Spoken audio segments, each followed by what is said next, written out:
अस्सलाम वालेकुम dear students. Hope so कि आप अपनी तैयारी जो है अच्छी तरह कर रहे होंगे। ठीक है, लास्ट हम लोग जो डिस्कस कर रहे थे टॉपिक को, ठीक है, दैट वाज इट्स B6 हमारे पास यूनिट था। ठीक है, आज हम उसका दूसरा लेक्चर जो है वो स्टडी कर रहे हैं। ठीक है, दूसरे लेक्चर के अंदर हम पहले लेक्चर में हमने डिस्कस किया था वायरस के बारे में, उसके स्ट्रक्चर के बारे में और life cycle of the bacteria phase. ठीक है, आज हम एड्स के बारे में डिस्कस करेंगे और डेफिनेटली इसके साथ जो लिंक्ड है, ठीक है, दैट इज़ वो है रेट्रोवायरसिस। ठीक है जी, रेट्रोवायरसिस के बारे में हम डिस्कस करेंगे। ठीक है, आपको पता है रेट्रोवायरसिस क्या होते हैं? What are retroviruses? These are RNA containing RNA tumour viruses होते हैं। ठीक है, RNA ट्यूमर वायरसिस होते हैं। ठीक, और ये कहाँ से डिस्कवर्ड है? आपको पता है जहाँ से डिस्कवर्ड हुए, these are what, these are ठीक है जी, रोडेंट्स। ठीक है, रोडेंट्स, कैट्स,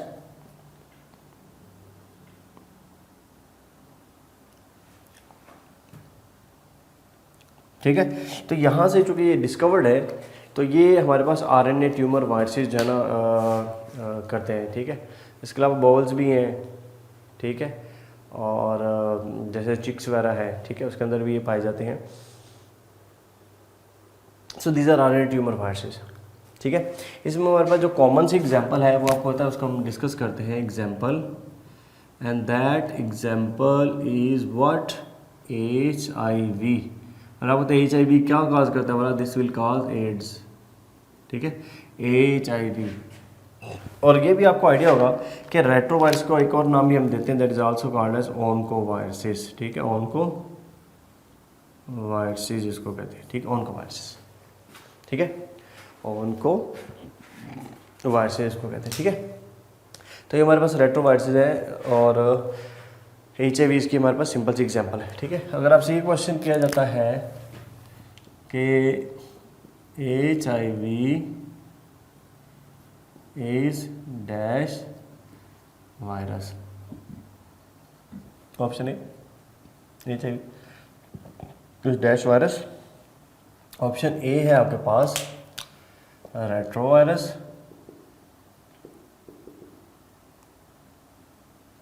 ठीक है, ऑप्शन बी है आपके पास ओनकोवायरस। ऑप्शन सी है आपके पास A+B, या ऑप्शन डी आपके पास नन ऑफ दीज। सिंपल कर लेते हैं इसको। हाँ जी, क्या इसका आंसर आएगा? तो आपके ख्याल में होगा ये A और B। ठीक है, लेकिन याद रखिएगा ऐसा नहीं है। HIV जो है ये हमारे पास रेट्रोवायरस है। ठीक है, अभी हमने कहा कि ये रेट्रोवायरस जो है ये ओनकोवायरसिस भी हैं, तो फिर अभी कह रहे हैं कि ऐसा नहीं होता। तो याद रखिएगा ये जो हम कह रहे हैं, हर रेट्रोवायरस जो होता है ना, हर रेट्रोवायरस ज़रूरी नहीं कि वो ओनकोवायरस हो। ठीक है, लेकिन ये ज़रूरी है कि हर ओनकोवायरस जो है ये रेट्रोवायरस होगा। दोबारा से देखिएगा, हर रेट्रोवायरस ज़रूरी नहीं कि वो क्या हो, ये ज़रूरी नहीं है कि ये ओनकोवायरस हो। ठीक है, लेकिन हर ओनकोवायरस क्या हो सकता है? ये लाजमी हो सकता है। क्यों? क्योंकि ये RNA कंटेनिंग है और जितने भी RNA कंटेनिंग वो ये है। लेकिन ज़रूरी नहीं कि रेट्रोवायरसिस जो हैं वो कैंसर काज करें। उनको आपको पता है कैंसर के लिए वर्ड है। ठीक है, ओनकोलॉजी, द स्टडी ऑफ कैंसर। ठीक, तो इसलिए हमने कहा कि हर रेट्रोवायरस ओनकोवायरस नहीं हो सकता। तो इसलिए HIV सिर्फ रेट्रोवायरस है, ओनकोवायरस ये कैटेगरी में नहीं आता। ठीक है, तो ये हमारे पास इसके लिए इसलिए स्पेसिफिक है इसका अंदर। ठीक, फिर अगर आप देखिए इसको कुछ फीचर्स के बारे में डिस्कस करते हैं। आपको पता, अगर आप मुझसे ये क्वेश्चन पूछा जाए द शेप ऑफ रेट्रोवायरसिस इज, तो आपको पता है वो कौन सी शेप है? दैट इज वो स्फेरिकल इसके अंदर शेप आ जाती है। ठीक है, स्फेरिकल शेप। आपको पता है इस तरह ये स्फेरिकल शेप के अंदर होता है। ठीक है, और फिर इसके अंदर क्या मौजूद है वाला? That is having what? A capsid. इस तरह आपने देखा कि इसके पास ये कैप्सिड भी मौजूद है। ठीक है, और कैप्सिड के अंदर ये क्या होते हैं? What is that? These are RNA। ठीक है, इसके अंदर RNA, और इसके अलावा आपने देखा इसके पास एक स्पेशल तरह के एंजाइम्स भी होते हैं, और वो कौन से हैं? बोला these are called as reverse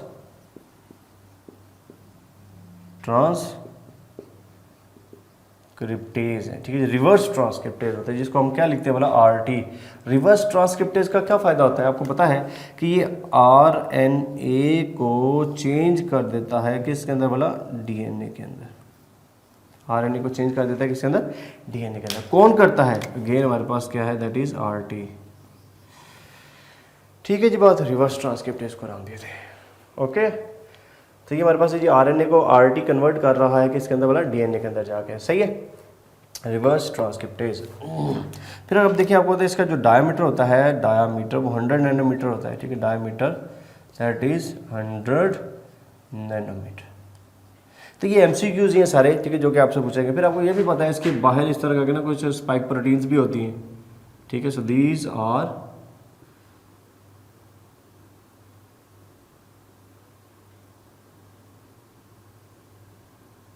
spike proteins, इस तरह की स्पाइक प्रोटीन्स होती है, ठीक है। तो ये हमारे पास आपको पता है ये क्या, what is this, this is the retrovirus, इसको हम नाम देते हैं, ठीक है। ठीक है जी, रेट्रोवायरस है ये रेट्रोवायरस के कुछ जनरल से फीचर्स हैं, ठीक है, जो कि आपने मेमोराइज करने, ये सारे के सारे इंपॉर्टेंट एमसीक्यूज इसके अंदर है, ठीक है। अच्छा, फिर आपको पता है ये जो रेट्रोवायरस हैं ये क्या है बोला, दीज आर, ये इसके कुछ पॉइंट है ऊपर लिख रहा हूँ, ठीक है, ये नंबर 4 पे। तो आपको पता है ये होस्ट स्पेसिफिक होते हैं, they are what, host specific होते हैं। लेकिन कुछ जो है आपको पता है सम नॉन स्पेसिफिक भी हैं, ठीक है, some are what, some are, ठीक है, नॉन स्पेसिफिक भी हो सकते हैं। होस्ट स्पेसिफिक आपको पता है, होस्ट स्पेसिफिक हमारे पास एग्जांपल क्या है, यही है, फॉर एग्जांपल HIV, ठीक है जी। होस्ट स्पेसिफिक की एग्जांपल हमारे पास क्या आ रही है, HIV आ रही है, ठीक है। तो ये हमारे पास इसके अंदर ये होस्ट स्पेसिफिसिटी के हमारे पास जनरल से कुछ फीचर्स हैं HIV के अंदर, ठीक है, रेट्रोवायरस के अंदर। चलिए अब हम डिस्कस करते हैं HIV को, ठीक है, HIV that is human immunodeficiency virus, ठीक है, ह्यूमन इम्यूनो डेफिशिएंसी ये वायरस है, ठीक है। और कौन सी ये सिंड्रोम काज करता है, ठीक है जी, सिंड्रोम, तो वो आपको आइडिया है, वो है as, that is acquired immunodeficiency syndrome इसको कहते हैं, ठीक है। एक्वायर्ड इम्यूनो डेफिशिएंसी सिंड्रोम, ये एड्स जो है ये किस वजह से हो रहा है, बोला HIV की वजह से हो रहा था, ठीक है, ह्यूमन इम्यूनो डेफिशिएंसी वायरस, ठीक है जी बात। अच्छा, ये आपको पता है कि जो HIV है, ये सबसे पहले अगर आप देखिए इसके अर्ली रिपोर्टिंग अगर देखें, रिपोर्टेड इसकी अगर आप रिपोर्टिंग, तो आपको पता है ये सम अर्ली जो रिपोर्टेड है, सम यंग, ठीक है जी, होमोसेक्सुअल, ठीक है जी, होमोसेक्सुअल मेल्स में ये चीज़ फाइंड हुई थी, ठीक है। बाद में क्या हुआ, बाद में नॉन होमोसेक्सुअल मेल्स में भी, ठीक है, नॉन होमोसेक्सुअल्स में भी ये चीज़ डिस्कवर हुई। वो किसकी वजह से हो सकता है, ब्लड ट्रांसफ्यूजन की वजह से हो, ठीक है, ब्लड ट्रांसफ्यूजन की वजह से होगी, ठीक है जी बात। लेकिन आपको तो इसकी ट्रांसफ्यूजन कैसे कैसे हो सकती है, अगर आप इसकी देखें ना, ट्रांसफ्यूजन की अगर हम बात करते हैं, ट्रांसफ्यूजन तो वो कैसे होती है, ट्रांसफ्यूजन जो है याद रखिएगा, this can be by mean of obviously that is by blood, ठीक है, और ऑब्वियसली ब्रेस्ट फीडिंग से भी हो सकता है,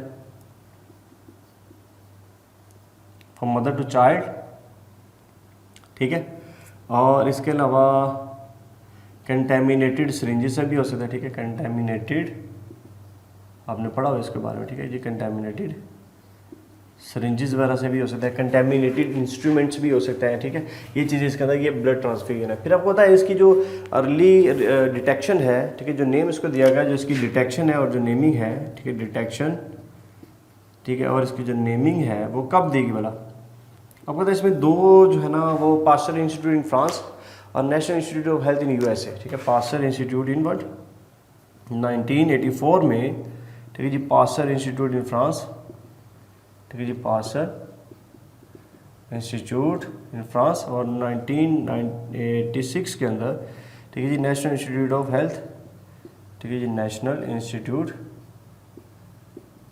ऑफ हेल्थ और आपको पता है वो यूएसए के अंदर, ठीक है।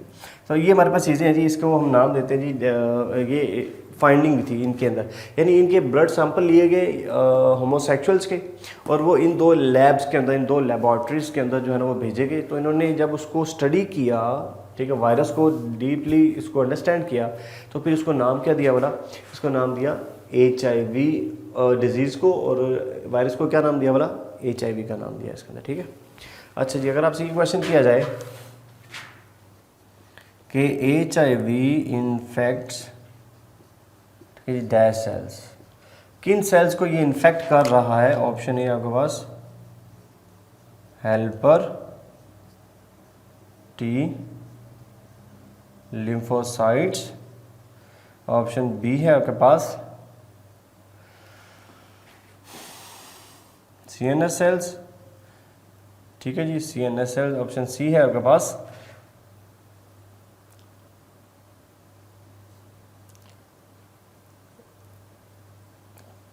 रीनल सेल्स,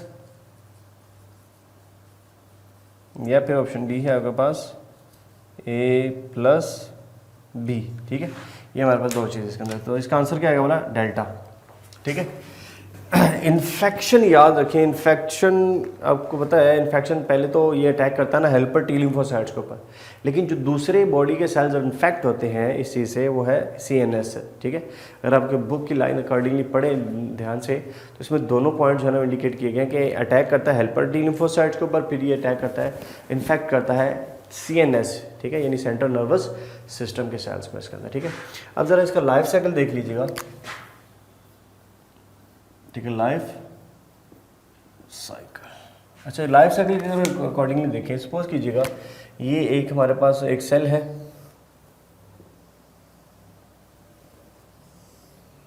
इस तरह, ठीक है, दिस इज द सेल, और ये कौन सा वाला सेल है, जाहिर सी बात ये हमारे पास जो सेल है this is helper T lymphocyte, ठीक है जी, हेल्पर टी लिम्फोसाइट, ठीक, जिसके ऊपर इसने अटैक करना है, इसलिए तो हमने इसको नाम क्या दिया हुआ है कि ये हमारे पास होस्ट स्पेसिफिक है, ठीक है, it is what host specific है, इसी के ऊपर अटैक करेगा। क्यों इसके ऊपर अटैक करेगा, क्योंकि आपको पता है इसके ऊपर एक तरह से ना, ये सपोज कीजिएगा ये हमारे पास एक रिसेप्टर है ये वाला, ठीक है, और ये जो रिसेप्टर है, ठीक है, इसको हम क्या बोलते हैं वाला, दिस इज कॉल्ड CD4, ठीक है, रिसेप्टर का इसको हम नाम देते हैं, ठीक है, CD4 रिसेप्टर्स। आपको तो white is called CD4 receptors because of cluster of differentiation इसको कहते हैं, ठीक है, cluster of differentiation, CD4 receptor इसको हम नाम दे रहे हैं, ओके। तो अगर आपसे ये क्वेश्चन किया जाए which type of receptors are present on helper T lymphocyte, option A CD1, CD2, CD3 या CD4, तो जाहिर सी बात है हमारे पास आंसर क्या आएगा वाला CD4 रिसेप्टर्स है, ठीक है। तो अगर आपसे ये क्वेश्चन किया जाए कि CD4 receptors are present on, option A cell wall, option B cell membrane, या फिर साइटोप्लाज्म, या फिर न्यूक्लिक एसिड, तो जाहिर सी बात है इसकी ये सेल मेम्ब्रेन, आपको पता है एनिमल्स में यानी हमारी बॉडी के अंदर सेल वॉल तो होती नहीं है सेल के बाहर, ठीक है, इसलिए ये जो रिसेप्टर्स हैं ये कहाँ पर पाए जा रहे हैं वाला, these are present the helper T lymphocyte, okay. अच्छा, ये देखिए ये हमारे पास ये सपोज वायरस है, ठीक है, वही वायरस है जिसको अभी हम डिस्कस कर रहे थे, ये वाला सारा, ठीक है, ये वाला वायरस। अब जब ये अटैक करता है इस तरह आके, तो याद रखिए सबसे पहले ये इसके साथ ही इस तरह के अटैच हो गया ऐसे करके, ठीक है, ये सर, ठीक, याद रखिएगा सबसे पहले जो इसके साथ चीज़ अटैच होती है वो इसके स्पाइक्स होती है, ठीक है, दीज आर व्हाट, ये स्पाइक प्रोटीन इसके अंदर आती है,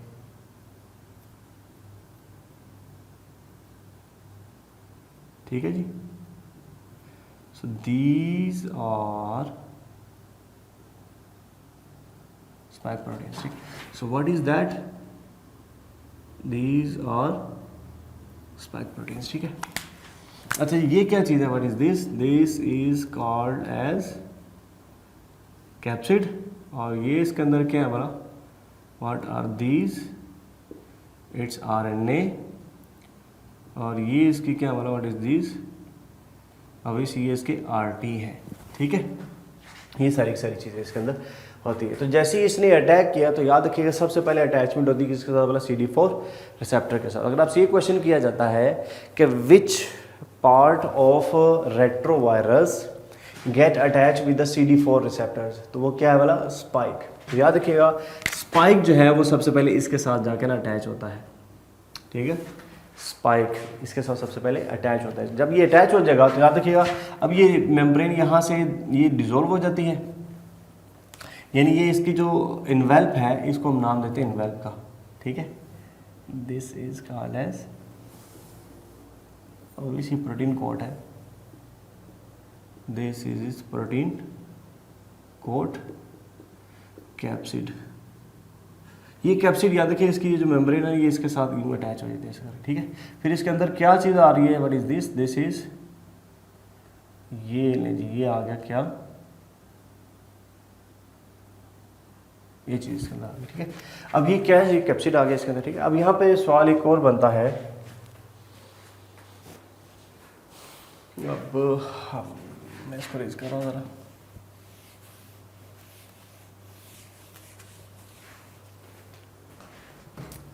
ठीक है जी। अब इसमें देखिए ज़रा, मेरे पास जो चीज़ है, अच्छा अगर आपसे कुछ अनकोडिंग, अच्छा जी, अनकोडिंग ऑफ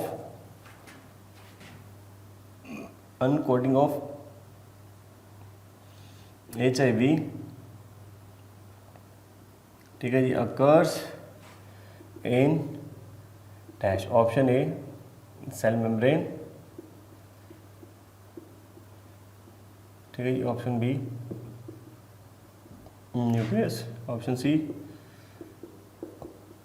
साइटोप्लाज्म, या फिर डी है ऑलरेडी अनकोटेड। जी, तो क्या इसका आंसर बनेगा बोला। तो अब देखें ना, ये अभी ऐसे ही आया है, ठीक है, ये कैप्सिड है ना, ये कोट है, इसका प्रोटीन कोट है, तो ये ऐसे ही आया है, तो ये इसका सेल का क्या है बोला, जाहिर सी बात है इसका साइटोप्लाज्म है, ठीक है। दिस इज व्हाट, ये है इसका, ये इसका साइटोप्लाज्म। तो यहाँ पर आके याद रखिएगा, फिर ये क्या होना शुरू हो जाता है हमारा, व्हाट इज दैट, ये अनकोडिंग होना इसकी शुरू हो जाती है सर, ठीक है जी। और जब अनकोडिंग हो जाएगी तो यहाँ से क्या निकल आएगा बोला, यहाँ से जो चीज़ निकल आएगी वो क्या है, व्हाट इज दैट, ये है जी इसका RNA,